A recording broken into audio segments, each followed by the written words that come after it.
Selamünaleyküm yurttaşlar, kanal tuzatuvchilar. 4 etaj domumuzun birinchi etajında 2 xonali stroy sotib olgan. Lokatsiyaga e'tibor beramiz. Bu yon tarafimizda Rayhon bozor, arxiv taraf 19 zinamiz yurt turibdi. Bu yon tarafimizda eski avtodorojniy gidrokollej bo'ladi. Chap qo'limizda Pamitniy ko'cha.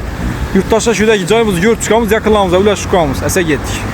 Yurttaşlar birinchi etajga yetib keldik. Har etajimizda 4 xonadan bo'ladi. Chap qo'limizda xonadonni ko'rib chiqamiz. Stroy sotib olgan. Keyin yurttaşlar yaqinlarimizga ulashib chiqinglar. Ko'cha eshigimiz mana shuni eshikdan ko'rgan. Uyimiz o'rtacha holatda bo'ladi yurttaşlar.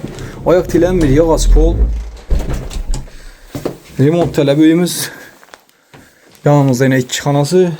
Yan tarafımızda giriş kısmı, sanuzel, kuxnya bo'ladi. Yurt tonları yine remont talep. Stroy sotib olgan ekan, birinchi yetdan tushuntirib, danıştırib boraveramiz. Birimizda yine sanuzel.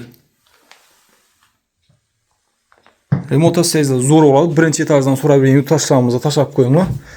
Xudo xolasa üstünde ağzına gelişlerde ekan. Birimizde kuxnyasi. Ataplinasi yo'q yurtdoshlar. Ataplina yo'qligini aytganimiz yaxshi. Nechun desa bu yerda cho'ng batareyalar turibdi, avvaliy batareyalar. Ataplinasi bada bo'ylashlari mumkin.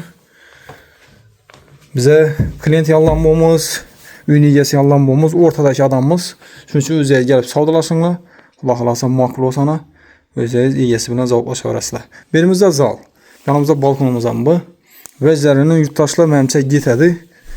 Bir də indi qaldım, vəclərini aytmadılar. Yanımızda yine balkonam var. Üzür soruyumuz yurttaşlar, indi vəclə şunu mop turtdu. Bir də taxlamakanın vaxt bulmağa. Suroşu gəlib düşürüb getib batırma yurttaşlar. Çünki suroş satıladan ekan.